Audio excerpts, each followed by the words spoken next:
this it? Everyone else must have been picked up. Well, maybe they didn't find us. Hey, we all knew the junkyard was our fallback spot. Our father gone! They will pay! I, Tatsu, now lead. Let any who challenge step forward. I challenge. His face. Master Shredder. Hi, this is Francois Chau. I am the Shredder from Secret of the OOZE. And it's been a pleasure for me to talk to Justin and Eric on Epic Tales from the Sewers. It's been great, guys.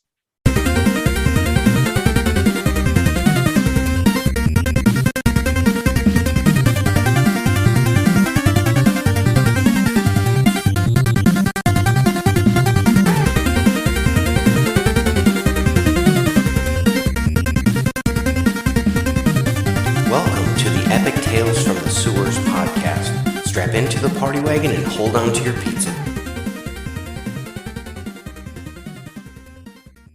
Hi, everyone, and welcome back to Epic Tales from the Sewers. Today, Eric and I are joined by a veteran actor of over 35, almost 40 years, who has worked on both TV series and film, some of which include G.I. Joe, Hill Street Blues, Hunter, Baywatch, The Flash from 1991, MacGyver, Point of No Return, The Adventures of Briscoe County Jr., favorite of mine, Time Tracks, another favorite of mine, Beverly Hills Ninja, City of Industry, ER, Melrose Place, Lethal Weapon 4, Rescue Dawn, the Amazon Prime series The Tick, Lost, and of course, Teenage Mutant Ninja Turtles 2, Secret of the OOZE, Mr. Francois Chau. Thank you so much for joining us. Oh, you're very welcome, guys. Good to be here. How about that buildup? I mean, you have well over 100 acting credits on your IMDb. Some of the stuff that's like, I genuinely love a lot of the work that you've done. Well, it goes way back, hearing some of those titles. But yeah, I mean, I've been very lucky to have been able to do this for, like you say, almost 40 years now. So got my fingers crossed. Gotta try to keep it up a few more years. It's so funny too. Do you ever like go through the TV and you're like, oh my God, I'm in this episode? Like anything, like maybe you're watching an old episode of MacGyver or Baywatch and you're like, yeah, that's right. Well, it's like I usually tell people I'm the guy that if you watch TV, a lot of TV, sooner or later you'll see me and you'll go, oh, hey, there's that guy that he was in this and that. I don't remember his name, but that's that guy. So that's usually the reaction. And I mean, to say, speaking of like MacGyver, boy, I did an episode of the original MacGyver with Richard Dean Anderson, and then, man, 29 years later, I did another episode of the reboot of MacGyver. Oh yeah. So it's like, wow, this is crazy. Were you playing the same character or did your character? No, probably. No. MacGyver's villains had a way of exploding, didn't they? Yeah.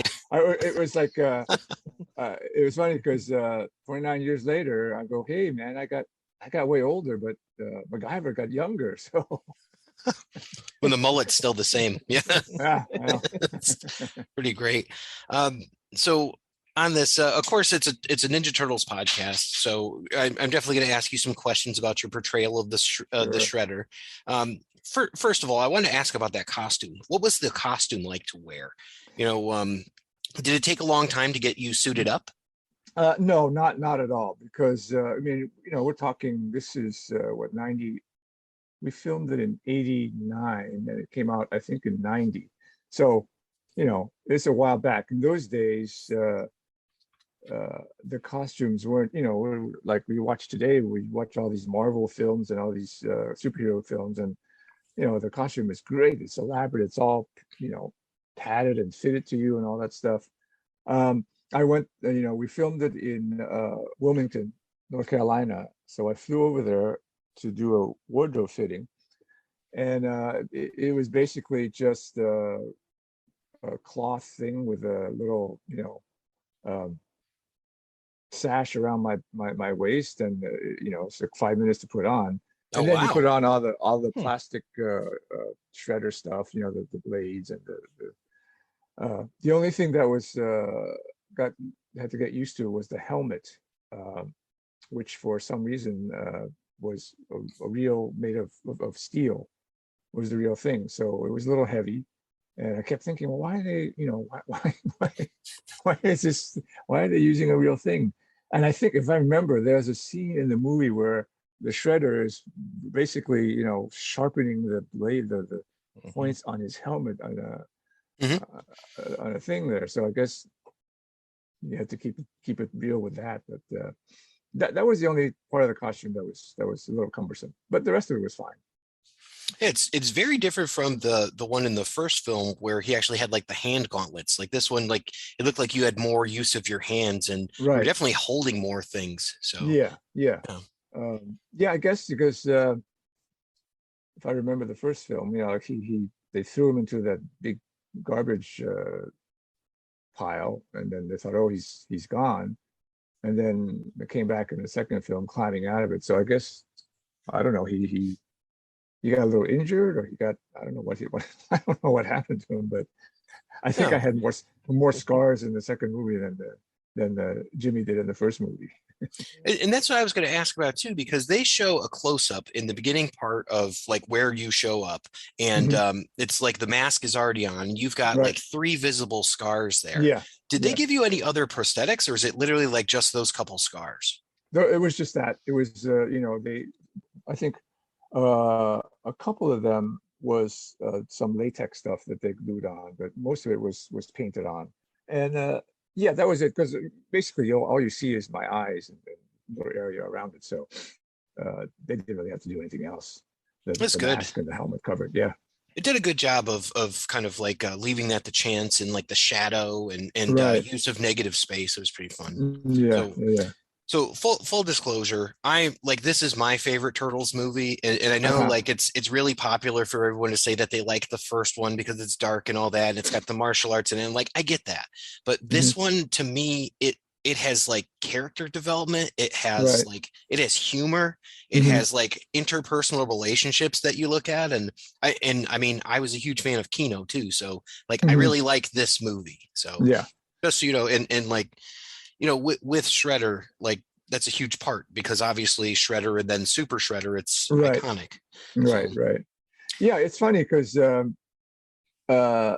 I liked the first movie because I mean, when I went to see it, I thought, but I had read the comics, and I thought, how are they going to do this in a movie? And I thought, wow, they did a pretty good job of putting it together, and the costumes and everything. It was dark. It was very kind of a lot of martial arts and violent fights and stuff. And I guess you had the two camps. The one camp of, this is great, I like this. Then the other camp of, it's a little too much, and for kids, and they had some complaints about it. So I think that's why the second movie sort of they really switched it up, and it was a little more, we all turned out kid okay. wise. Yeah, I mean that's yeah. I'm like, like it's a movie, right? I was I think like 8 when it came out. I mean Yeah, I turned out all right. yeah. It's No, I'm a upstanding member of society. So there you go. when There you go. when it comes to like thinking back to like that junkyard set was Mhm. it looks like super clean for a junkyard and all that. Was there Right. anything particularly interesting about that set, or was it just kind of like your basic Hollywood set, or actually not Um, even Hollywood, but yeah. I mean, because the way they build the sets, and they design it. I think if you look at it as a whole picture, it looked great, right? I mean, there was also, they really did a good job of putting all the design and things. But as a functional set, things have to be moved around for the cameras and this and that. So, um, uh, it obviously it wasn't. It did look kind of clean for, a junkyard. It's not like, yeah, or the cars are stacked on top of each other, Yeah. a little too neatly, and things like that. But and then of course the Shredder, I guess, had time to have his guys make a throne for him out of the out of the junk there. So yeah, it was. I think it's as far as movie sets go, and then also for the time. We're this is pre CGI, pre all that stuff. So it was all practical, and I thought they did a great job. Yeah. Did you get much opportunity to interact with the Henson team? No, not at all, because my costume was not didn't have anything to I didn't have to. The turtles had the suit and the animatronics head and stuff like that, so it was more that. And the Toka and Razor and them, and Right, they're not right. in all the movie. So Yeah. Now, I wanted to ask you a question about the Shredder as a character, Mhm. right? Do you think that the Shredder has any redeeming qualities? Do you think that he has anything that's admirable about him, or do you think that he's just all the way evil? Well, for whatever reason, I've played a lot of bad guys. The years I've been acting, and people always, is it fun to be so bad and this and that? And I always say, well, we never think of ourselves as the bad guy, right? I mean, you don't go around going, hey, I'm the bad guy, I'm gonna do bad things. The things we do is because we want to do, it's certain things we think we have to do, or this is something I want to get, so I'm going to get it by whatever means I can. And it turned, it's not the greatest way of doing it. So I think for the Shredder, I mean, you have that in the comics anyway, you have that kind of backstory of he was friends with Splinter way back when they were both students of their sensei. And then they had the fight, and then of course they split up, and then Shredder, I guess, went one way and Splinter went another way. And sorry, I'm getting off topic here, but no, I think no, you're like spot on topic. Yeah. It's No, like, no, you're good. you're on the right show, man. I think it's not that I don't know if he has any redeeming qualities when you think of as he's not going to be going out there to, I don't think, unless it serves its purpose, I don't think he's going to be going out to save little kids at any time soon, like I say, unless there's something behind it. So in that respect, I guess that would be, he's not walking around just doing pure evil things. He's just More self-interest than evil. yeah, self-interest. Yeah. It's like, Okay. hey, I got to do this, and I'm just going to do it. I'm going to use whatever I have to get it, no matter what people think. That's good. Yeah. Now, I mean, did you have a good knowledge of this? I know you said that you read it, on there. Did you have a good knowledge base for this? And how much is knowledge versus imagination? Because I imagine you got to have a pretty good imagination to be an actor to begin with. yeah, no, I think at least for me as an actor, imagination is a big part of it. You get cast in something, and then there's only so much research you can do, right? I mean, for Ninja Turtles, you can't. I reread all the comics I had. I went back and just to see what was what, and that's about the only thing you can prepare to do. It's not.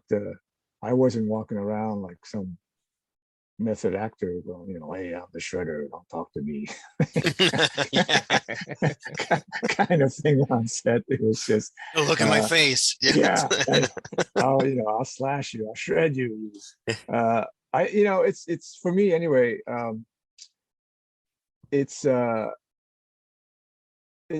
Acting is not. I don't want to say it's. I mean, it's different for everybody, for different actors. They approach it differently. For me, like I say, imagination is I use a lot of it. So especially for something like this, you know, you can't. I mean, like you say, this is sort of kids' fantasy kind of stuff, and it's all imagination. So you just have to put yourself in that place, and you know, you're standing there on top of this fake pile of of garbage. You're going, you know, revenge kind of thing. It's just fun. It's just play, pretty much. Yeah. I love how serious you play it too. Like in that scene where you're coming out and you're like, babies, they're baby. Yeah. And you're so Whoa. dead serious. You just absolutely sell that piece. And I'm like, this could have been goofy with like slide whistles behind it and all that, but it's not, you know, Yeah. and every ridiculous thing you're picking up, and it's serious when you pick up a giant dandelion and you're like, you know, and it's like the nuances that I notice as an adult versus when I was a child watching this, and I'm like, oh, look at that. I'm like like he's taking this absolutely seriously. It's like super committed to the role, and it's just so appreciated because it makes the movie just that much better for me. Oh, thanks. Yeah, I mean, you have to. You can't. As you're doing it, you can't sort of, you know, think to yourself, "Oh, this is, you know, this is just kind of goofy and crazy, and I can't take it seriously," kind of thing. Everything. I mean, the character for the character, it's not silly. It is deadly serious. So even for stuff like this, you know, if you don't approach it in a serious manner, then the audience can tell right away. I mean, even just any little thing, right? They can say, "Oh, wait a minute, that's you know, he's faking it," or that's not, you know, it takes you out of it. So yeah, you know. I get that. Now, with going back to the helmet there, was there any other helmet designs that they had, or was that the one from the beginning? That was the one from the beginning. Because I guess I'm trying to remember if it's that much different from the first movie, but because it's got like saw teeth on it, as opposed to like the first one was like all like clear or clean. Right. So it was like I clean. think that was his, you know, the scene where he's in the shop in his workshop, sharpening the points of the helmet.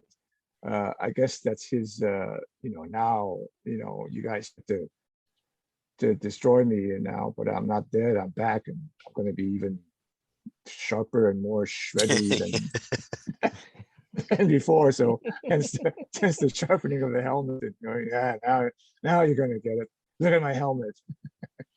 So you mentioned before about like having to play the bad guy and the villain.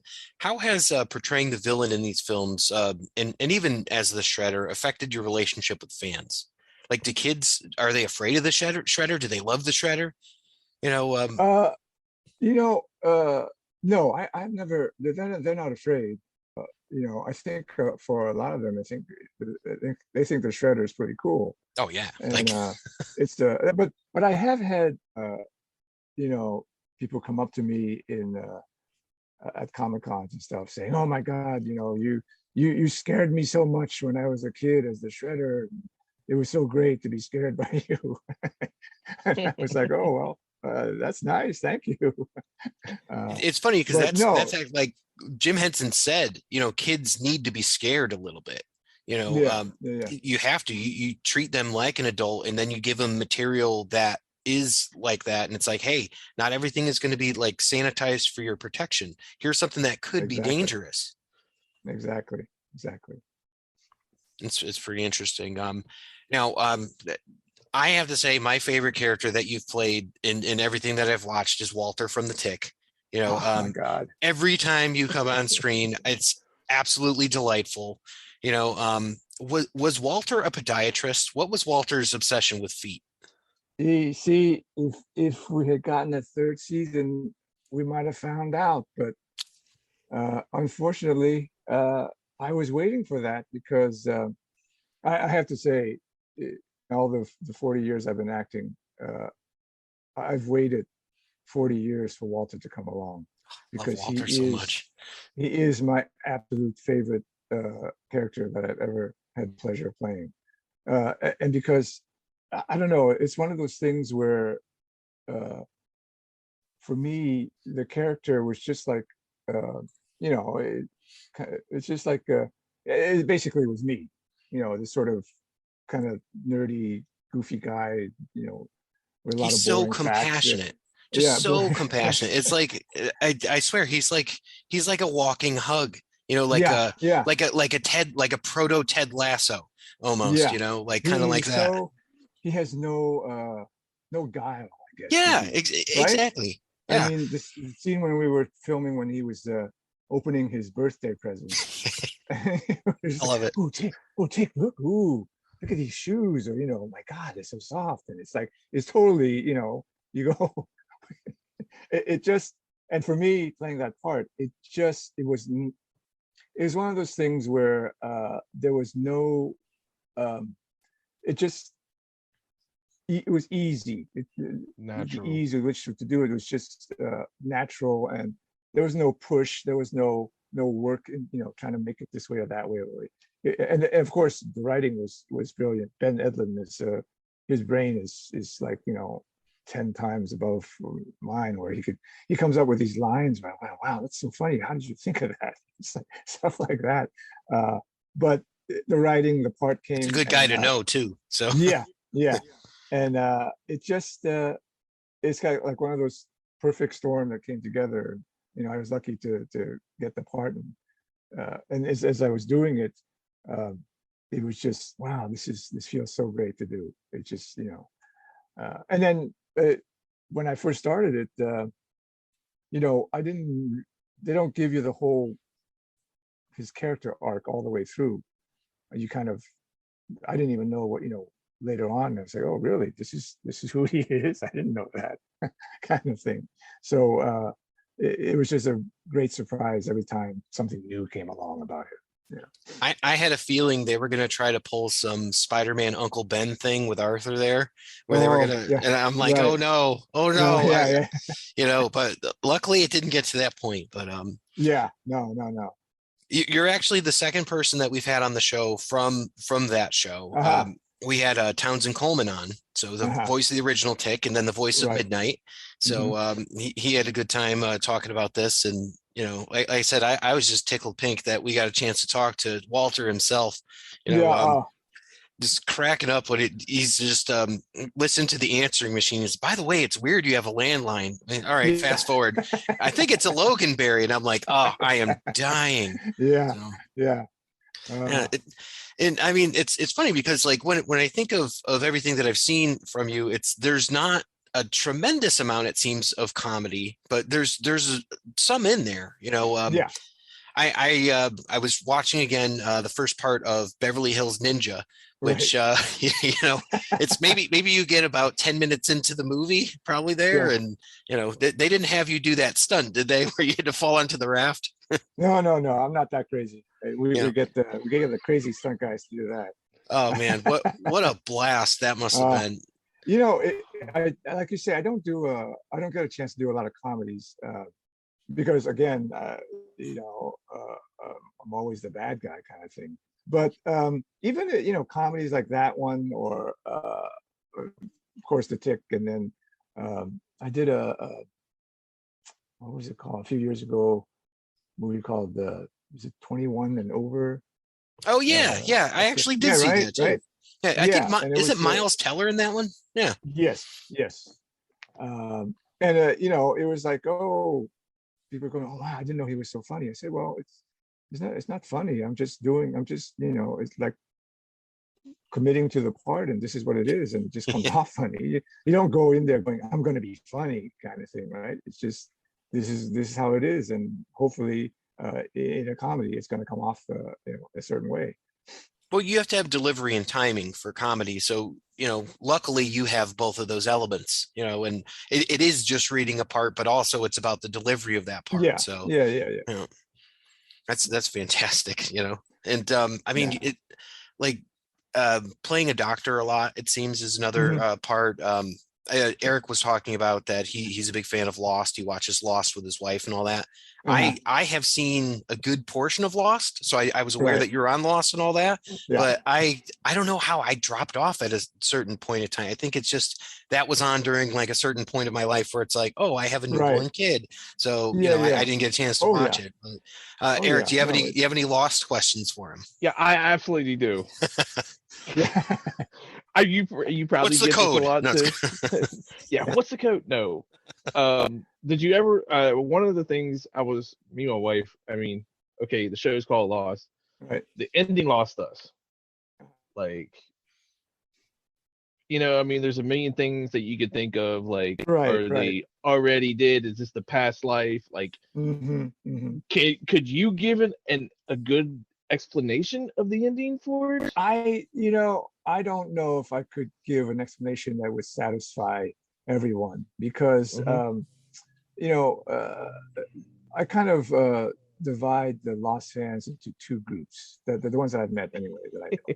The ones who are just, they love all the little information that they think, well, what does this mean? And wait a minute, they said this, and what is this? Why, everybody's waiting for an answer to those little things that they set up. And of course, they may answer like a few of them, but at the end, they kind of leave it open. And then there's the other side where you just kind of watch it and just sort of let it, I don't know, flow over you. You just kind of enjoy it. And either way, I think the ending, at least for me, I liked it because I'm on the side of just, I didn't really, care about all the little stuff that they set up that why was why was he called Hurley, or why was what's the stuff with the polar bear and this and that. Yeah. It was just sort of hey, this is you gotta just take it as the story, right? And I can't. I mean, I guess I don't have enough imagination to come up with an ending that would satisfy it. Go, oh, that's Yeah. original kind of thing, because it's really, I mean, everybody has the oh, they were all dead already, and this is all Mhm. the island was the purgatory, maybe, or maybe this or that, or what's you have to. It's one of those things where you, the audience, sort of put in your own 2 cents worth of what it is. It's like my character, the Dr. Chang, one of his names. It was, when I did it, it was just like, oh, this guy is just making this sort of dry, very technical orientation video of stuff that you would see at the, whatever, like you would see this in science class in high school or something, some boring guy talking about this and that. And that's how I just, that's what they told me. That's what I did it. But audience members who watch it put into it different takes of what they thought it would be. People would come up to me and say, "Oh man, you were so creepy. How did you do that?" I was like, Oh wow. Well, I don't know. And other Some people go, people "Oh dig a wow." little deep. Yeah, Some people other really dig a people little go- deeper than others. Go, "Oh yeah, this is, you were this and that, and you were this and that." And I was like, "Wow, thanks." Dang. It really is the person watching kind of putting into their own idea of it's almost like the power of suggestion. They have a certain image, and that's what they go with. I think for Lost, if like you say, there were a lot of disappointed fans, and there were a lot of fans who liked it. I had my friend from college, he was a big Lost fan. After the finale, he calls me up and says, "God damn it! I just wasted 6 years of my life. You got Well, I hope he wasn't watching Game of Thrones then. I mean, gee, yeah. God, don't even talk about Game of Thrones. My blood pressure just jumps." Okay, we'll just pretend like the last 3 episodes of Game of Thrones didn't exist. So Oh 'cause my I God. liked the Battle of Winterfell. I liked it. I thought it was fine.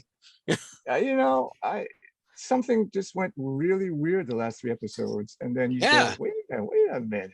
They wouldn't do that. Wait a It's minute, like why would this person do that? It's strange. It's crazy. See, I mean, that's like It's like a Lost fan talking about the finale. I mean, I was a huge Game of Thrones fan until those last 3 episodes, where it just you know, you It go, hurt oh your my god, feelings. yeah.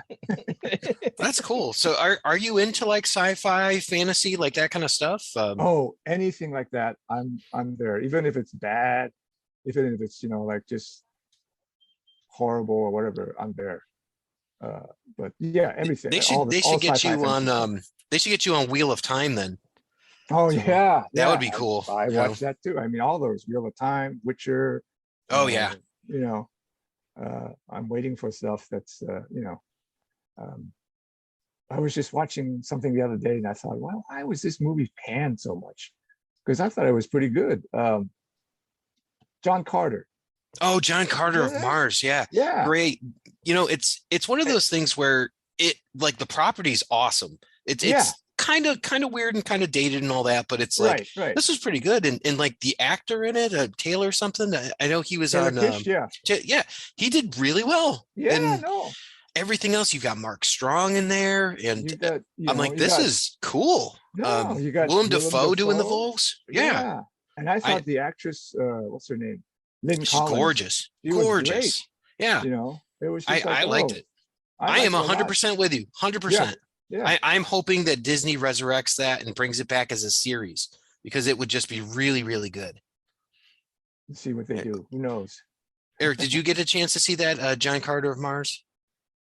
No, I haven't. Nope. Disney film that came out. Edgar Rice Burroughs wrote this, and he's the guy that created Tarzan. So Right. this was like 1800s, you know, serial pulp novel type stuff. Yeah. So I mean, was- this was, I mean, you know, I loved all the Tarzan stuff. I've probably seen every Tarzan movie since, you know, Buster Crab or going back to or like first Johnny Weissmuller. yeah. And they were always, there was like, I was like, wait a minute, this is not, it's not the same as the book. Yeah, it's a little weird back then, but you know, Yeah, it was like, you know, he didn't talk like this. Wait a minute. And they've tried a whole bunch of different. I think I watched the last one with Skarsgård. oh yeah, yep. And you know, it's dated now. I don't know how you can do a Tarzan movie now with like, oh look, there's this, you know, white guy in the middle of Africa. And the CGI apes and stuff. And it's Yeah, like, yeah. So yeah. I like Tarzan as like an idea. Like I feel Yeah. like in movies, George of the Jungle works better, you know, Yeah, going that route, you know, and Yeah. that was certainly fun. And you know, they made a sequel, so that was was interesting. You know, what so you like a lot of this stuff, which is cool because we could see like you're on The Expanse, which is a heck of a Mhm. show. I Yeah. was wondering if you were ever approached or if you had ever tried to get into either Star Trek or Star Wars, especially knowing JJ from working on Lost. I'm still waiting for anything that has to do with Star Trek. I'd love to see you in Star Trek because I'm a Star, huge Trekker. Star Trek, you know, yeah, I'm a huge Trekker too, from you know, original Star Trek. And yeah, I've watched every Star Trek thing. Right, I just this like a couple hours ago, I was just watching Picard.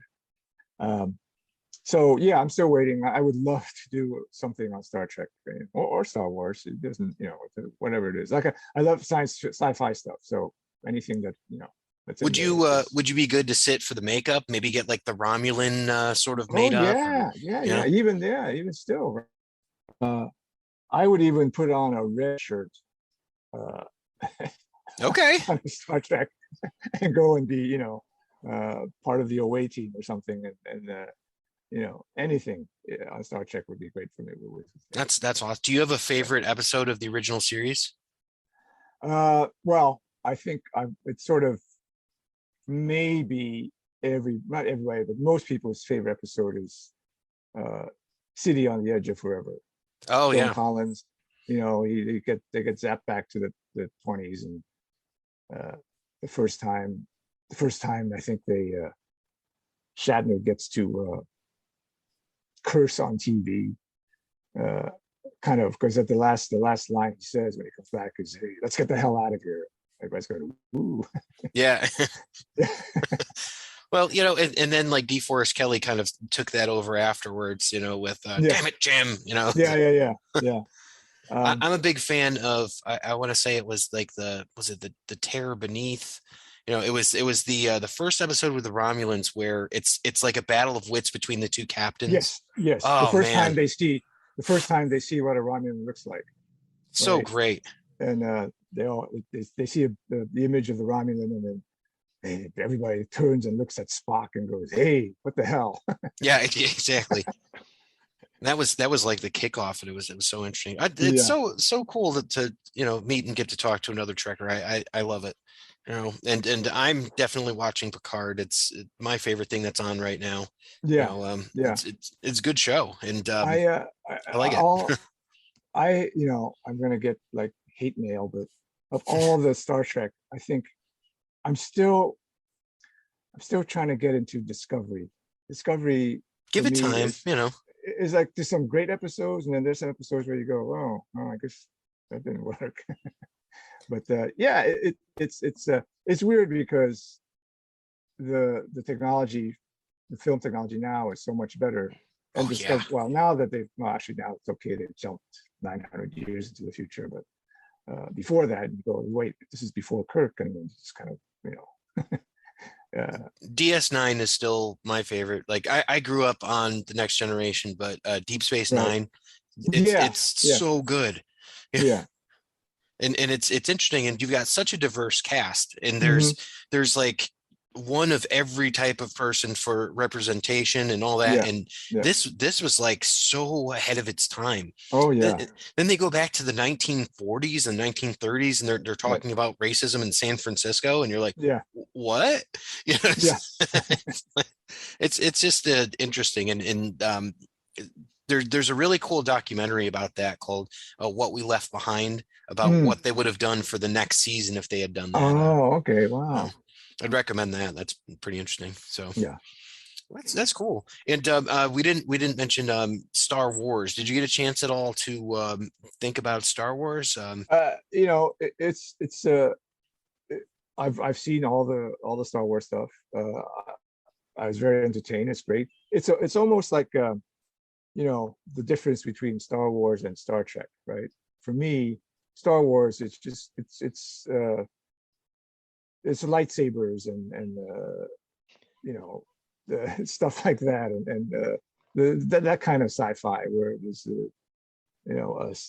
spaceship battles and things action. like that. Action. And Star Trek, you have that, but also the original Star Trek was more. What I liked about it was, of course, the sort of the allegorical stuff, the stories that they had in it. They go to the planet where something went horribly wrong, and they thought, when you could think of stuff like, this guy was sent to this planet to help them, and he thought, oh, you know what, I'm gonna show them that some of the good stuff that the Nazis did. And jeez. Like a Harry Mudd character, and it turned out, oh, wait a minute, it went horribly wrong, kind of stuff. But stuff like that, stories. The writing was a little deeper, I think, for me anyway. I agree. Yeah, but all sci-fi stuff, like I say, all sci-fi and fantasy stuff. I eat that stuff up. Lord of the Rings, man, I could watch that stuff, all day long. That's fantastic. That's my favorite too. Big fan. I love the movies. The Hobbit was okay. It's fun to watch, but it's not like I'd rather watch the original. So the first three was great, and then you go, oh, I guess it was so good, we're gonna keep it going. And then to try to keep it going, you kind of go, well, it's not new, it's still a lot of fun, but it's but yeah, again, you're exactly right. It's like, well, that was a fun dragon, but It didn't happen in the book, but yeah, Yeah. I don't know. It's tough, and I imagine you meet like at the cons and all that you work at, you meet like a ton of the fanboys that are probably like, oh yeah, this wasn't like this in the show you did or something, and it's like, Right. Eric and I are positive people. We try to enjoy everything, even like the negative aspects Oh, of yeah. something. Oh yeah. I have a friend who has one of his favorite movies is a movie that you played in, a movie called City of Industry. Do you remember Yeah. working on that one with Harvey Keitel and Steven Yes, Dorff? I remember. Yes, I remember. I didn't get to work with Steven Dorff, but I did Yeah, I get don't think he was in the beat up by scene. Harvey Keitel. Yeah, that's interesting. Yeah. Do you have Yeah, any interesting stories about City of Industry for my friend Bob? I had the one scene with Harvey Keitel, and we're working through this. His character is beating the shit out of me, and we're talking to the director, and Harvey Keitel's like, he's going, hey, you know what? I mean, it's like, can I take a punch at least, or can I get hit once or something? Because throughout this whole thing, I'm just, beating people, and nothing's touching me, and everybody's just, I'm not Superman. And the director's like, well, this is, I think it's better if you just. So basically, we start the fight, and he if I remember, he gets on top of me, and it's like, MMA. He's just sitting there wailing on me, and if you do it realistically, I guess I would be covering myself, or I would try to grab him or something, but we didn't have any of that. So it was not called City of Reality. It was called City of Industry. That was fun to do. That was fun to do. It's an interesting plot too, because it was about a diamond theft that turns into a revenge fantasy and all that. So it's like, kind of interesting. And it's my friend always goes back. It's one of his favorite movies, and I'm like, I like the movie, Bob, but it's not. Yeah, it's okay. It's not like that. It's got some good performances in it, so it's just. Oh yeah. He lives and dies by Steven Dorff. So. I think I did City of Industry. Was it before? Before we did a remake of La Femme Nikita. You see that? Yes. No. And Keitel was in that too. And I have a scene with him where he comes into the elevator, and he shoots me, and we go up to the 5th floor, whatever. And elevator opens up, and he drags me out, and dumps my body into a jacuzzi or something. Yeah. That was point of no return, right? Yeah. Yep. Yeah. And then you were on the show Nikita with Maggie Q. Yes. Yeah, that was a fun show. That was fun. Yeah. Did you ever see the other version of Nikita? I did. Yeah. Right? And I forget her name, but I remember she was in League of Extraordinary Gentlemen. Yes. And I'm like, I watched that. That was like a USA show production, and I'm like, okay, yeah. Yes. It stinks that that's escaping my memory right now, but I'm like, yeah, I remember her. She was cool too. It's always been like a really fun sort of idea. And whenever you've seen, like, they just did another one, and Samuel L. Jackson was in it, and it's kind of like how he did The Long Kiss Goodbye, and it's kind of like La Femme Nikita, but it's not exactly. So I'm like, it's all right. You're talking about one with Maggie Q? Yeah, again? she's in that one too. Yeah. The protege, yeah. Yeah, the protege, that's what it was. Protege, sure. It was interesting because I'll watch anything that Samuel L. Jackson's in. He's just one of my favorite actors to watch. So I'm like, all right, I'll check it out. He's playing a guitar. It's interesting. It was a fun watch. Good Night was great, man. Oh yeah, that was really good.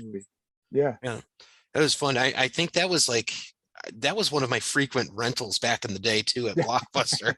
Let me check this out. It'd be like, what, that Gina Davis is pretty attractive. Yes. I love that. It's becoming almost like a, not stereotype, but the thing of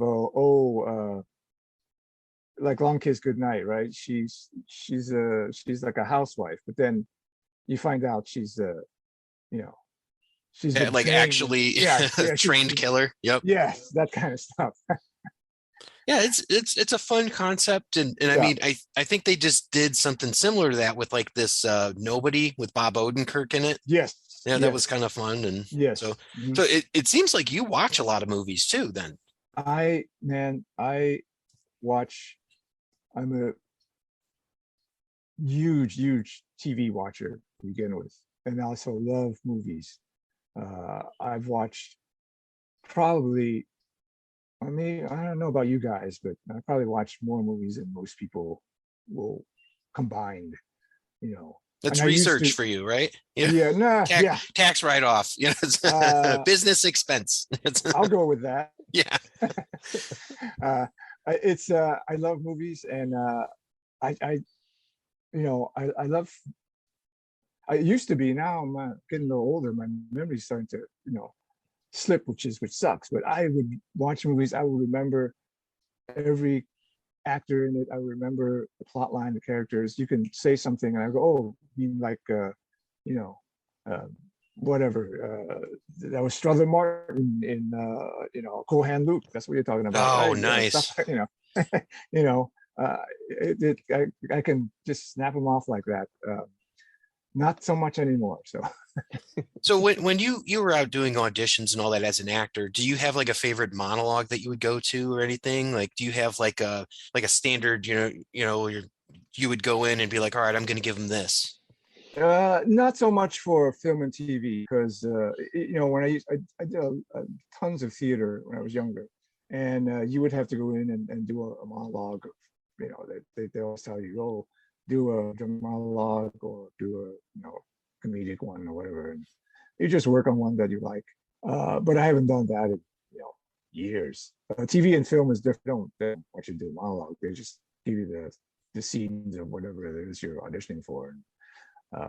The only monologue I can remember doing, and probably was the audition I did for Lost, where it was like a 3-page, you know, monologue of this orientation thing that I was supposed to do.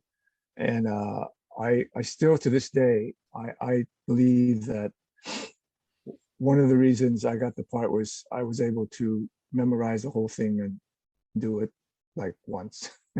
Wow. At the audition. It's impressive. You know, like, so it's like, okay, I think you can do it, kind of thing. the memory capacity for something like that is definitely a developed skill. You know, I know it's not easy, and you know, I've talked to directors before, and I've talked to like a lot of actors, and it's like, you know, it always amazes me on how you're able to go through and you have 4 or 5 pages of script and you can keep them and you hit those notes and all that, and you're like, oh, here I'm going to really inflect I've, you know, and it's something that it's like it's impressive to the layman, you know, like myself, who it's like, I enjoy what you put out, but to do it, you know, I do a little bit of voice acting on our show, like I do a voice of the Shredder, I do the voice of like the turtles and all that, but luckily I can just read it. So yeah, it's you know, it's first of all, I guess, you know, the more you, of course, the more you do it, the easier it gets. You know, it's just like practice. If you practice doing something over and over, it's you know, it's not that hard. And yeah, because people always, you know, come up to me and say, oh my God, how you know, how do you remember all those lines or whatever? Like, well, you know, it's just, you do it. And then, but the one thing that and I bet you most other actors will tell you is you can do the lines as soon as it's done, as soon as it's over. it's in one ear, out the other. Yeah, I mean, it's gone. You can't, the next day you come back and you try to do it again and you're like, oh shit, I got to relearn this, kind of thing. Oh, like if they call you back for a reshoot? Yeah, something. Yeah, you know, it's just I don't know. I think it's just the way it works for most. So we've seen you in a lot of different properties. One of which we saw you in DC, you know, in the Birds of Prey movie, which Mhm. I thought was great. I liked it a lot because it was definitely not like the Suicide Squad movie. Sure. It was Right. like Right. past that, and it was Mhm. like similar to like a Deadpool and all that. Do Yeah. Yeah. you think that we'll see you in anything that's like maybe a Marvel property? Yeah. Who knows? You know, I've auditioned for a couple times for Marvel stuff, and I haven't gotten it yet. But you know, you never know. In this business, like I say, I'm still waiting for my Star Trek Oh yeah, thing. yeah. But yeah, it's, you know, who knows? Maybe you know, 5 years from now, I'll get a call. You never know. Stuff comes up, and then you just have to go along with it. It still blows my mind that it's like there's a lot of the stuff that you've done twice, like with the MacGyver. They could get you on the Flash Mhm. show again since you were on the old Flash. That would be fun. That's right. You Yeah. know? Yeah. And Exactly. you didn't. I don't think you Get into died in the that one. So it's like like he's still here. That well, doctor's here too. Yeah. yeah. I'm get to the point in my career where I I jokingly tell a lot of the younger Asian American actors and talents that just sooner or later I'm going to be playing your dad. So watch for it. Because that's all I've been doing that for like the last few years. Hey, you know, oh, wait a minute, you were my daughter. Oh, you were my son. Wait, I played your dad in this. I played your dad in that. So yeah, it's coming. Well, that's great. You know, I can see if I can play somebody's dad in a Marvel thing, right? Or you know, I can yeah, play you can. somebody's dad in a There's Star Trek plenty of thing. dads out there. You know, you could play a Yeah, dad, and you know, a scientist, a doctor who is someone's yeah, dad. You know, things of that's that right. nature. Right. That's right. So I wanted to ask, what else do you have coming up for your con schedule this year? I know Eric had run into you at Lexington Con. Are you going to be working the big ones? You know, in terms of cons, I just I kind of go where they point me. Right now, oh, where are we? This is the next weekend, the 22nd, 23rd, 24th. I think I'll be in Huntsville.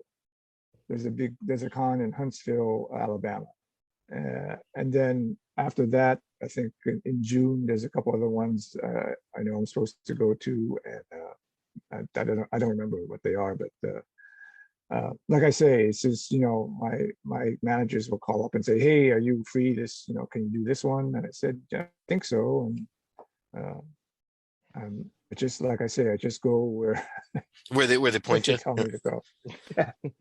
So But so these here's cons are, so here's the question: who has the best food? yeah. So when you Well, go out, like whether it's Alabama or you know Tennessee or New York or yeah. LA.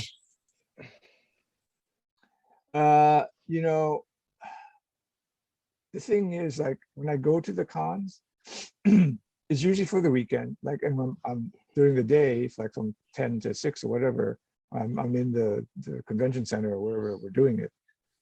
I'm there all day, and then by the evening, I'm pretty beat. So I just usually grab something to eat that's around the hotel, and then it starts again the whole weekend. So I don't really get a chance to go out and sample the cuisine of the location, which I would love because I love to eat.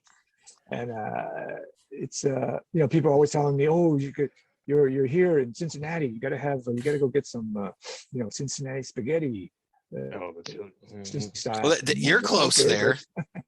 yeah, That's close to where Eric's from. Yeah, because I met you up in Cincinnati the first time, Oh, okay. and then I met you again Yeah. down there in Lexington. And the next time, if you're in Lexington, I will tell you this: there's actually a place that me and my wife go to because we go down to Tennessee. It's called Red State Uh-huh. Barbecue. Now, Mm. Right. literally just a hole in the wall. It really, Oh, really is. It's like a mom that's and pop's place. that's And usually the best places, man. oh my gosh, Yeah. and especially on Sunday, we always hit there on a Yeah. Sunday for some reason, and the church people go Right. to it. Yeah. And their brisket, I get like the brisket Oh man. sandwiches, and Oh I'm man. telling See. next time if you go to Lexington next time and we come down, I will bring you Right. some food in. You should definitely. Oh, I man, will thank I you. will I- I you will know, make that promise to you that I will bring food to you from that place. All That way right. you have something to All eat. right. Do you like mac and All cheese? right. Thank you. Oh, like I say, there's not much that I won't eat. Oh, cool. Okay. Okay. I mean, Okay. you know, Because they got uh, some great food. I mean, you gotta get a little southern oh, hospitality when you're down there. yeah. No, it's I just gained like 3 pounds just listening to you right now. So it's one of those, It's all that liquid it's one smoke of you're those talking things. about. Yeah. Yeah, I'm Right? like, oh man, if I could just go and eat, I would be, uh, Well, your last name is Oh, Chow, so yeah, there you go. So since this is a Turtles podcast, we usually do a pizza recipe in here. Okay. What's your favorite pizza topping, I should say? Oh man. Okay. Once again, you know, this It could is be just weird. like, Someone told us peanut butter once. no, this is just like the Lost finale. There's going to be the group of people who are going to go, yeah, and then there's going to be the other group. He's gonna who's say gonna go, pineapple. yes, there you go. I knew it. I'm with you. I'm with Hawaiian you. pizza, pineapple and ham. I like pineapple and pepperoni because of that savory mix with it. But I am Yeah, for some 100% reason, with you. that little sweetness and then that little savory combined. It's just this is great. Now I had yeah, to make. I might have to take back my barbecue thing for you. I don't know, Eric. yeah. Eric, I did an interview with a gentleman who was the nephew of Jim Varney, right? So we did an interview and he was talking about how Jim's favorite dish was his niece made a stir fry with pineapple in it. I never in my life Right. thought about doing that, and it has changed my direction Oh in life. yeah. I just Oh like yeah. fresh Del Monte Gold. You get it, you cut it up, you throw it in there, and it's like, wow, a little ponzu sauce. You're good to go. Yeah. Yeah. So I'm Anything with you on that. I've had like a burger with a thin slice Mhm. of pineapple that's Mm. been, Yeah, kind I've of charred made and those- teriyaki and man, that's just yeah. I made plenty of those in my Gee, time. see, talking about this, I gotta go I gotta go get some pineapple right now. Yeah, no, I'm with you. I'm actually thinking about getting some too. I know I just Yeah. bought some at Jewel, so I was like, oh, good. That's Yeah. I got Yeah, some we pineapple. just got my on it. son some pineapple juice earlier, just literally Ah. right about a couple hours ago. Just go out to the kitchen, All shred some up. It's like, see what we did there. Yeah. Yeah. I mean, so in terms of that, I mean, I don't have any more questions about like Shredder or anything else like that. Like I loved the movie Rescue Dawn, even though it was like super bleak at points. Just like a really well-made that movie. was It that was a great experience for me because I got to work with Herzog, who is was kind of a crazy guy, but just an amazing director, and it was just so much. I got the job and I flew out to Thailand, and I get to the set and I'm talking to you, and we're like, oh man, if you would come here, I'm saying, wait, what's going on? He goes, well, we're totally new too. We're like, the last crew just all quit, and they called us to come in to replace you. Like, what happened? Because they didn't like working with him. They don't know. I'm going, oh man, this is going to be bad. But then, I met him and I got to talk to him and look at him. I thought, oh, well, I don't know what the deal is. I think, he's known for his movies he does. They weren't like studio movies where he has this whole team of people. He would be like going, hauling that camera up the hill himself and doing stuff himself, and he would just, this is what I want to do, this is what I do. So almost like a documentary guy. So I guess he stepped on a lot of toes doing that kind of stuff, because people were like, hey, wait a minute, that's my job, this is my job. Well, you get into that when you have like unions and people you're not supposed to touch the camera and all that. Of course, you can't pick up gaffing tape. Which it's is great. Yeah, it's job security. Which is, I mean, you get onto a well-oiled set where the crew, knows exactly what they're doing and they know their jobs, and they don't do it's amazing how they can work together. It's but you're out there in the middle of countryside of Thailand, and they got and the way he worked, I guess he's not used to the whatever the studio stuff or the whatever, and He's an artist, it's he had his own ideas, which was, I mean, I thought he was great to work with. I do it again in a second, but it was fun. That's really cool. Yeah, because remember, it's such an interesting film too. It's like it's got some darkness to it, and but it's so well performed, and it's just it's a cool movie. I wanted to bring up because it was one that I enjoyed, and it's a pretty decent part. So I imagine. It was pretty. I was who was it? I read his book once, and he said the first thing Michael Caine, right? I read his book where he says, "Oh, the first thing I check out is if I'm offered a project is where do I go on location?" And if it's a great location, I usually say yes, no matter how bad the movie is. I go, "Oh, okay, get to go to Paris. Okay, I'll go there." That's how we got Jaws 3, right? Because he wanted to buy a boat. So Michael Caine, I wanted a boat. Yeah. You just go, why are you doing this, Michael Caine? Why are you in this movie? Now, do you have like either like accents or dialects under your belt, like anything that you do or will break out in character usually? Not really. I mean, sad to say, I have the general sort of it's not so bad these days, but I have the general sort of Asian accent that in the 25, 30 years ago when I would go and audition for stuff, and they would always say, "Oh, you got to do it. Can you do an accent?" And I'm like, "Well, sure." "Can you do it with a Japanese accent or Vietnamese accent?" I said, "Sure." And they're all they're all the same. I mean, you just say sure, accent, and my accent for that it's just a general Asian accent. Nobody could tell the difference. So they said, "Oh, that's great, do that." I said, "Okay." But no, I don't. I'm trying to think of. I've been doing a little bit more voiceover stuff, and I just finished another video game where I was basically just a British guy, which was fun to do. And then, but everything else, unless it's voiceover stuff, I don't have to do too much accents, too many accents of different things. Eric was telling me he's a big fan of that Ghosts of Tsushima. Oh yeah. Yeah, that was a lot of fun to do. And it turned out to be a huge game. Yeah. Beautiful game. It is. It's the technology from just 20 years ago to now is just, it's amazing, right? I did a video game in 95 or something. Wing Commander. Yep. Yeah. Right. And I'm like, oh, okay, it's just a game, right? And I show up and it's it's like Mark Hamill and Malcolm McDowell and all these big stars are. Was that the one John Rhys Davies was in?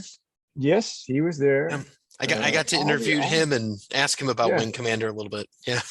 Yeah, it was crazy. The first one was was kind of what you would expect, but then the second one that we did, it was shooting a movie basically.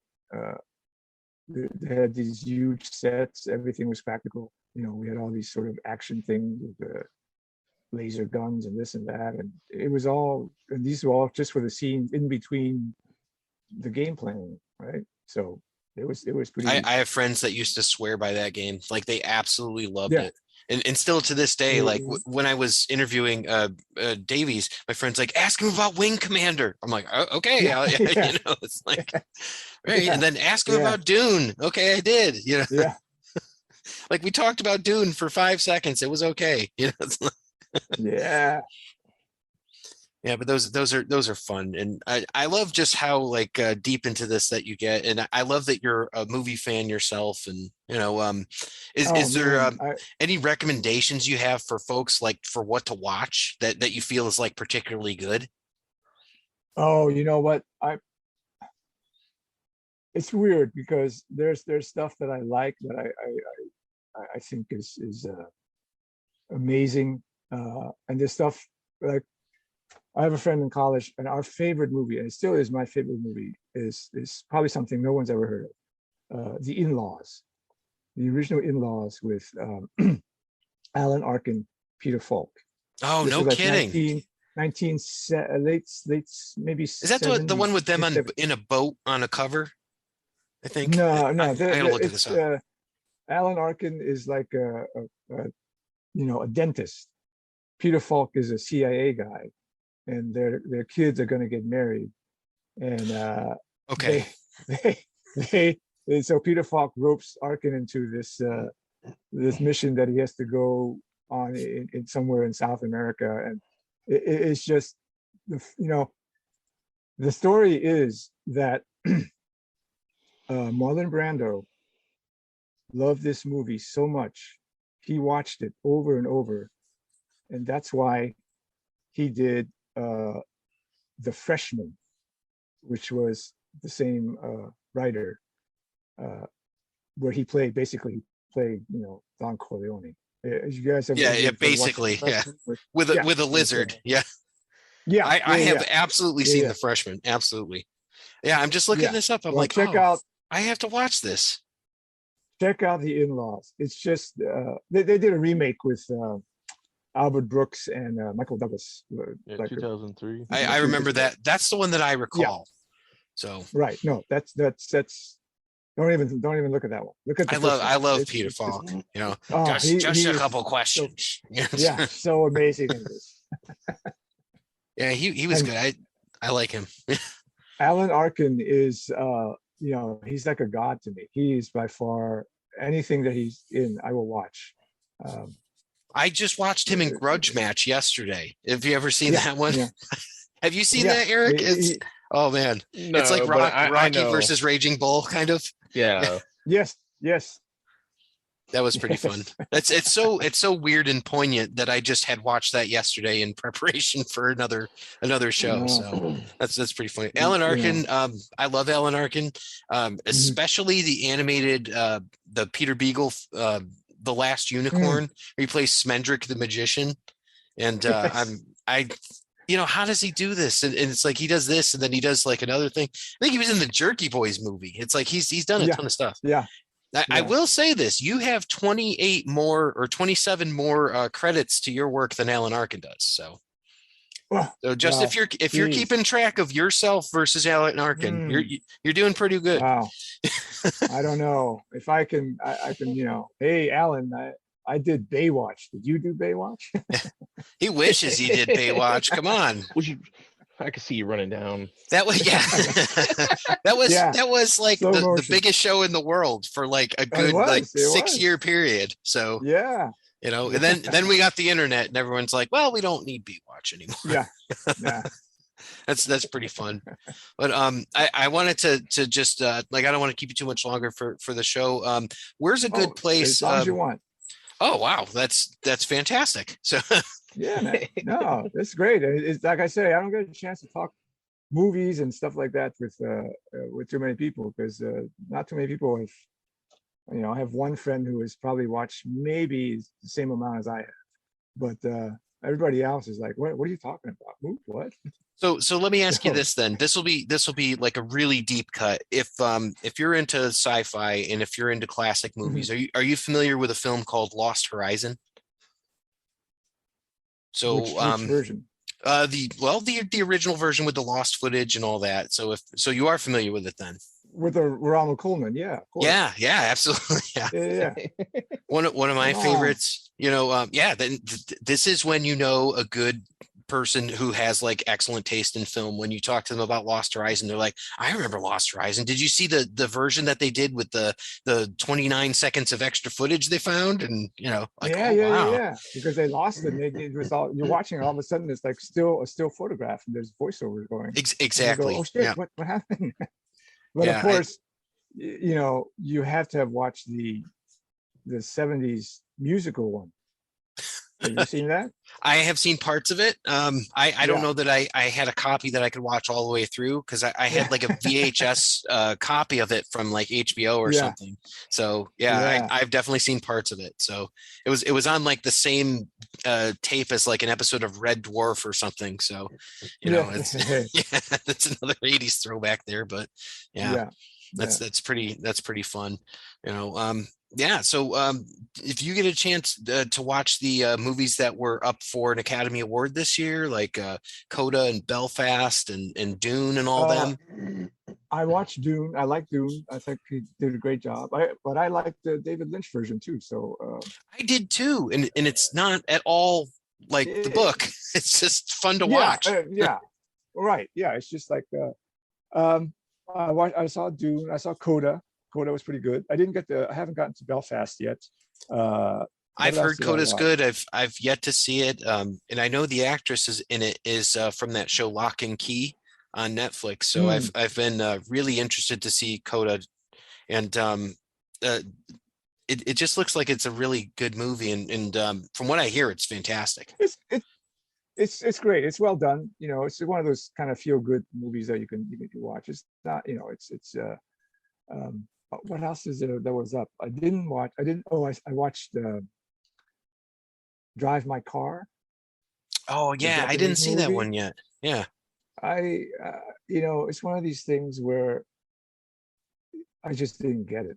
I was like, whoa, why is everybody loving this movie? It's just oh, it's a acquired taste, I guess. I was the like, cat oh, saying hi. I'm not I'm not I don't understand what's going on. I guess I'm more of a, uh the Marvel superhero movies for me.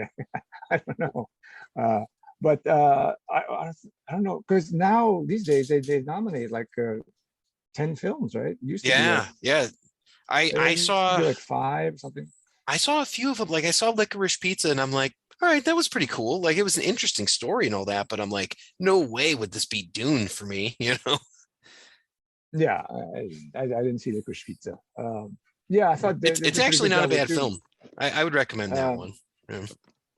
And uh, what else I'm gonna ask you?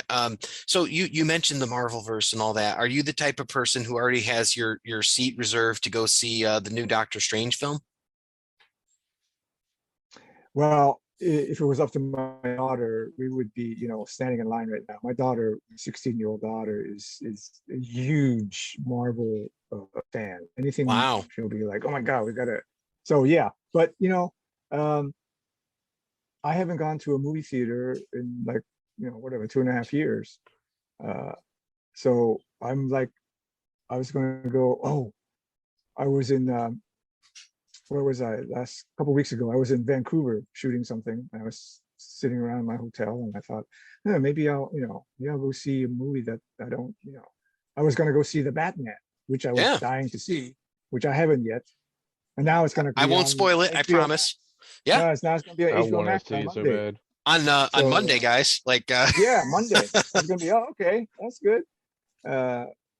What else is it's better on yeah, Max too because you can actually get up and go to the bathroom, because yeah. it's 3 hours long. It's like end game That's length. the length is fine. I watched that Snyder cut and I was like, I hey, did too. Yeah. that was 4 hours. That didn't feel like 4 hours, man. That was great. Yeah, so I don't, I have a thing where a movie or a TV show that's really great and people keep telling me, oh, you gotta see this. It's great. It's great. It's great. You gotta see it. So they hype it up so that my expectations are so high that when I finally see it, of course I'm going to be like, well, wait a minute, it's not. It's very rare that I would go, oh my God, they were right. This is Yeah. this is going to be so um, That but happened to me with my Ted Lasso, and I waited so long to see it, and then I finally saw it, and I'm like, all right, it's pretty good. It's not, I loved the last. It was good. It was like something that it was very few things are original. I thought Ted Lasso was pretty. I said, oh, I haven't seen this before. I mean, sort of. You have the coach who goes and coaches a crappy team or whatever. yeah, Ah, Bad News it's great. Bears. It's great.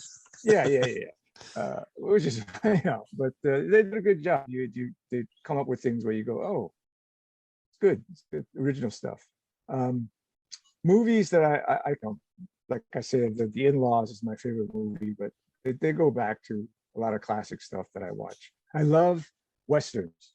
Oh, nice.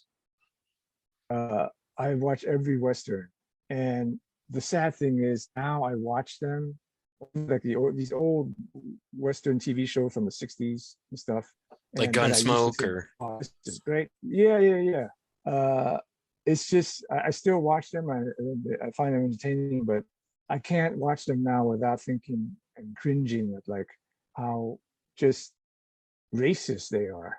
Yeah, it's problematic. Every episode is like, oh yeah, that bad good engine is a dead engine. This is blah blah blah blah. Oh man. Yeah, and that's like the difference good. between like Gunsmoke or Have Gun Will Travel versus like Bonanza and stuff. And it's like, all right, maybe this one's a little, lighter, but still it's not a little more. Yeah.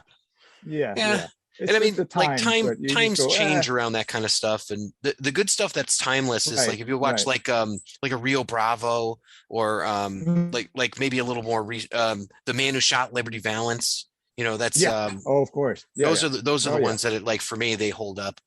And even like True Grit. That kind of stuff, and there's definitely that kind of stuff, and there's definitely like those racial undertones and overtones, but you still even you get that in part of movies like Django Unchained and Hateful Eight too. Another one I love, Bone Tomahawk, which is insane. If you ever seen Bone Tomahawk, I saw that. I kept going. I gotta see it. I gotta watch it. Haven't gotten around to it yet, so don't tell me. I'm not going to tell you. I'm just going to tell you it'd be like, yeah. It's awesome. It was really cool. Yeah. I mean, I like. I would say a classic that I would recommend anytime would be Shane. Oh yeah, well, right. Yeah, best picture of the year too. It was like 1962 or something. Yeah. No, Eric, I bet you didn't think our conversation would take this turn, did you? That we were talking about westerns. So no, I mean, I watched the westerns, and I didn't get into like the old ones. I mean, my Pat. Right. But I was a big fan of like Tombstone and White Earth. Yeah. And all those. Tombstone's awesome. Yeah, Tombstone was good. Great. We have Josie Wales. Josie Wales. Great one. Great. Josie Wales and Fistful of Dollars and like all of it. I liked Pale Rider a lot. There was that was Shane basically. It was basically Shane. That's, I mean, and you talk about problematic. It's like, okay, like the 9-year-old girl's in love with him. I'm like, she just hit puberty and she's like, oh my god. At least he wasn't creepy about it, but And I don't know if you saw his newest one, Cry Macho, at all, but I described that movie as. Oh, okay. It's I won't give any spoilers away, but it's okay. The cinematography is beautiful. That's all I'll say about the film. Like, and it's like a classic Western, and you've got like the hills of Mexico and all that behind it. And it's like just shot beautifully. So he can direct the hell out of a movie. Yeah. I'm amazed he's still. I mean, he's like, what is he like, 90 something? I mean, I'm amazed he's still doing this stuff. So. Absolutely. And I mean, like, I think he threw a punch at someone or something in the film too. So it's like, but there's a lot but you notice like there's a lot of him sitting down, in the film. And it's like, of course, sure. And like, if he walks, it's like, I'm sure they sped it up somehow. So, but he still got it. He's still got a contribution to give. So, Clint Eastwood. Yeah. No, he's a good director. And I liked 3:10 to Yuma, which I would say is another good one, and one of the really good updates that they did. The original or the? Oh, the original's great, but I love the new one too. Christian Bale and the Christian Bale one's pretty good too. Ben Foster in that movie, man. You see if you don't know who this guy is, watch that movie, and then you'll ask, who was that actor that played that? That was Ben Foster. It was fantastic. Yeah. So that was really cool. Yeah. I'm excited. I'm excited. We got to talk about some movies. We got to talk about some Westerns and all that. Do you have a place where you usually interact with fans on social media or anything like that? Or where do you interact with fans, I should say? Okay. I'm on Twitter, but I rarely post stuff because I don't know what to post unless it's, somebody tells me, hey, you got to promote this, or you got to, my wife is always getting on my case. Like, hey, you should tell people you're doing this, and you should do that. I'm like, well, I don't know if there's anybody interested in that kind of stuff. So I'm on it. I like, going through it and stuff. I'm on Facebook. I never post on there either. I'm like one of those, I don't know, I think there's a name for it where people don't. Hermits? They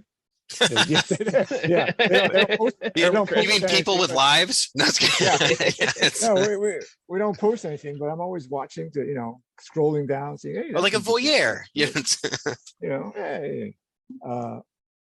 No, I'm not. The only times I get to interact with fans is at these Comic Cons that I've started doing. I know you're on Cameo as well. Yes, that too, and that's. I mean, it's not really. It's funny. It's not really interaction. I mean, not like 80% or 90% of the stuff is, oh, can you wish my mother happy birthday as Dr. Chang from Lost? And of course, I got to put on the lab coat, and then I got to come up with stuff to say. Get into character. Yeah, that's got to be a rough. Yeah. That's got to be a rough time getting to play make believe and saying happy birthday. I got the formula down where hopefully they don't share with each other the stuff, the ones I send out, because they basically they start to all become the same thing. Oh yeah. But hello, Mr. Smith. It's like yeah. There are a couple of times where there's I've gotten stuff like, oh, can you my father is terminally ill, and can you just cheer him up? And I'm like, holy shit, what can I can't, that's way above something I can do. I'm like, what can I say? What can you, it's like, oh my God. But that's, if you're going to go on Cameo and do this stuff, that's, you got to expect stuff like that. So I've had a couple of those, and it's just, it puts stuff in perspective, right? You go, wow. It just goes to show what you do brings so much joy to people, and I mean, it's like, I guess I go to work all day, and then I don't want to think about work. Like I want to escape and watch a movie where you're the Shredder, or you're getting beat up by Harvey Keitel or something. It's like, it's that escape, and that's so invaluable, because I don't have those experiences, like I have to mow the lawn. Hey, I have to do that too. So yeah, all right, that's fair. Doing these cons though, when I get to talk to fans, it really, like I say, it puts stuff in perspective, because every con I've done, fans have been fantastic. They're just like, oh my gosh, I loved you in this, and that's, I like this part, and you can't help but feel good about it, and try not to get a big head about it. But it's funny, I've worked with a few actors who, for whatever reasons, and I can't figure out why, but they don't, they're like, oh, I don't want to talk to these guys. I don't want to talk to these people. I don't like doing that stuff. And I'm like, well, dude, that's part of the deal, right? I mean, this is your job. If you can't just go and build up this whatever and have these fans, come up to you and then just go, hey, no, get away from me, kind of thing. But it's, for some strange reasons, I have met actors who think that way, and I can never figure out why. It's not a big, I mean, it's not like I'm freaking Brad Pitt where I have to go into hiding or something, if it gets mobbed or anything. But it's just normal, fans coming up to you, and it's still, I don't know. It's weird. It's a weird business. Who do you get the most of? People recognize you from Lost, or Yeah, Lost, and like I say, it's funny. At these cons, I'll be sitting there, and I've got a bunch of different pictures out there, and people will walk by and they see the banner, and they go, "Oh yeah, that guy." Then they'll walk by and they'll look at the picture, and I mean, it's funny how many times I've seen somebody walk by and look at it and go, "Holy shit, that's you!" who's Wait a minute, what? who's someone that you've met at a con that You kind of were in that? surprised you? Have you run into anybody, like maybe even someone from Star Trek or something, that you were like, oh my goodness, it's like, At was it? No, where was I? I don't think it was Lexington. It was some other con where Shatner was there, right? And I go into the green room, and I see him sitting at a table in the green room with a bunch of people, and I'm sitting there going, "Oh man, that's William Shatner. I wonder if I should go over and say, hey, I'm a big Star Trek fan or whatever." I'm sure he doesn't get any of that. yeah, right. And so it's like, there's a lot of, one of the fun things for me is I'm a real geek when it comes to seeing these these celebrities who go to these things, right? I'm like, hey, look, it's what did I see that I thought was like, oh my God, it's great. It's I saw Clint Howard. Oh, nice. Right? Yeah. I'm going, why? Hey, it's Clint Howard.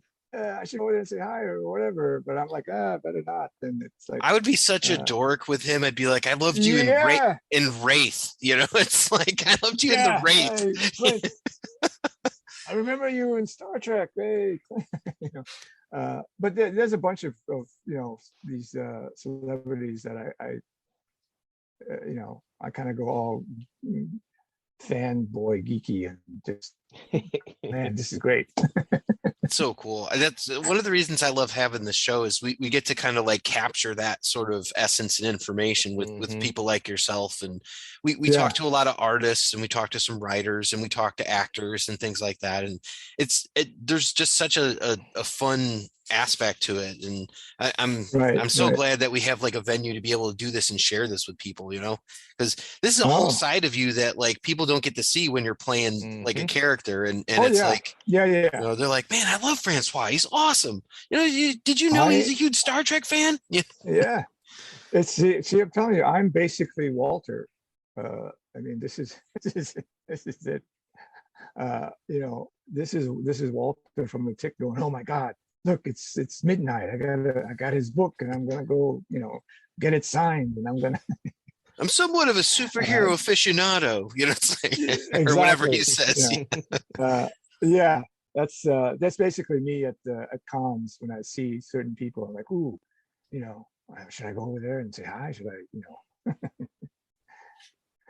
who wouldn't want to say hi to Walter? I mean, come on. Yeah. If they saw you, they would love you. So that's my take on it. And with that, I think we'll cut the episode to a close here. We'll come back and we'll do our pizza recipe. Eric, anything else you wanted to say? Eric? Pineapple, man. Pineapple. I will do pineapple. Pineapple. One thing, for me personally, it was a pleasure meeting you twice, personally, as well as for you to come on here. Like it's a great honor. I mean, I know it's my pleasure. Yeah. I mean, us being turtle fans, as you can tell, I have a turtle show. As you can see my ceiling right now. My room's kind of under construction. I'm getting some shelves. I'm trying to get some stuff situated, plus inventory on my stuff. Shredder right there. Yes. Which I have your post. I have the poster that you signed, and as well as my videotape that you signed to. And I greatly appreciate it. Like I mean, I know that you're busy and you got a lot of stuff going on, and for you to take the time out to sit down and chat with us and just having fun and talking to us, and like it's truly an honor. Yeah, well, thank you guys. Thank you. No, it really is. I say I don't get a chance to talk to guys girls or whatever who are into the same kind of stuff that I am. And I mean, to be able to talk movies and sci-fi and Star Trek and everything else that we've been talking about, like I said, man, I could sit here, for another 3 hours and not run out of stuff to talk about. Oh, trust me, I gotta make dinner, so I'm like, I totally get it. And again, thanks again. And we will be right back with our pizza recipe. It's pizza time. And now, in a segment that we call Pizza Time, where we discuss any Teenage Mutant Ninja Turtle or pizza-related food, I give you Pizza Time. Today's recipe is called Shredder's Revenge. Shredder is one stressed-out bad guy. To unwind, he likes to shut himself in the kitchen, let his blades loose on whatever veggies he can find. This pizza is the delicious result of one or more of his violent tantrums.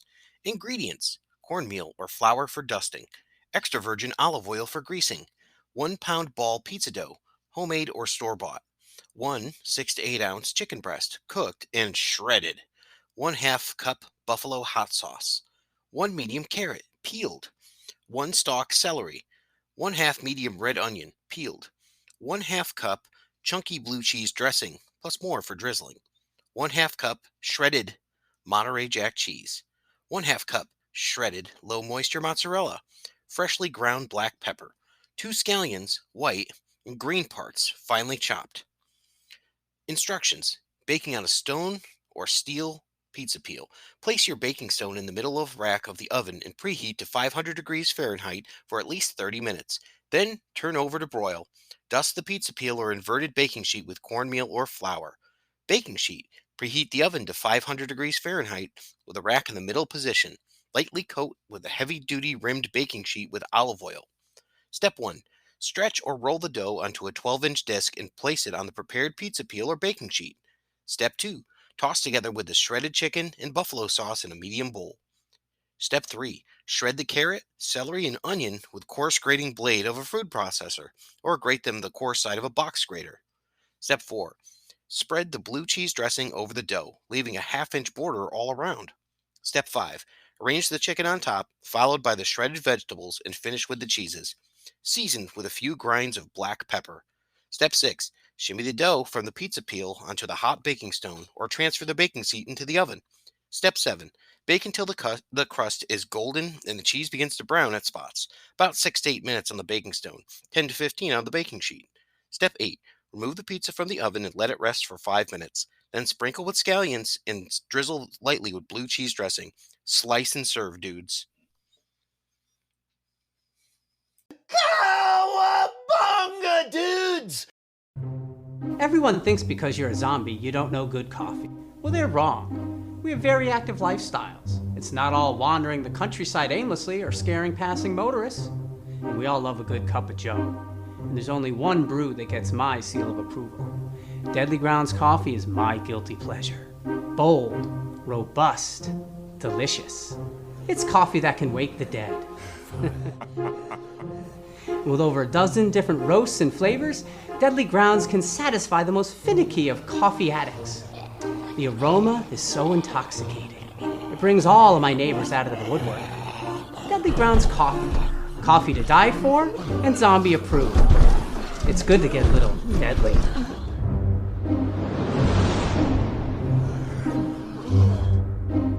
Use the front door! Oh, they're so disgusting. Thank you for listening to the Epic Tales from the Sewers podcast. The Teenage Mutant Ninja Turtles were created by Kevin Eastman and Peter Laird. This podcast has no affiliation with Eastman, Laird, Mirage Studios, IDW Studios, Archie Comics, or Nickelodeon Studios. This podcast is a member of the Dorkening Podcast Network. Check out thedorkening.com for other podcasts. Epic Tales from the Sewers is recorded by Justin Cooper and Eric Will.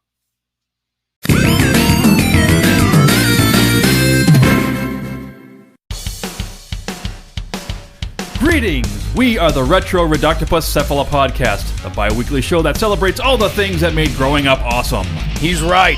We wax philosophic about lots of geeky crap like old video games and movies, toys, cartoons. I don't know, help me out here. Music, pants, quoting video games that don't have dialogues, shabeebings, tasty nudes, unnecessarily long Japanese onomatopoeia, butt breathers, uncomfortable nature facts, or how to install a thermoflange. And unlike all those other podcasts, we at Retro Octopus have an exciting rotating host schedule. Do we? We sure do. So, if you didn't like the guy flapping his gums this week, like me, worry not, gentle listener. Next week we'll have a whole new host of problems. Hey, they might still suck, but they'll suck differently. And you know what's really cool? Retro Octopus is part of the Dorkening and Inebriar podcast networks, with new episodes every Tentacle Tuesday. Which is like every other Tuesday. We named it. Anyways, you can listen to us at iTunes, Google Play, Spotify, Stitcher, or any podcast player cool enough to carry the only show that celebrates all things that make growing up awesome.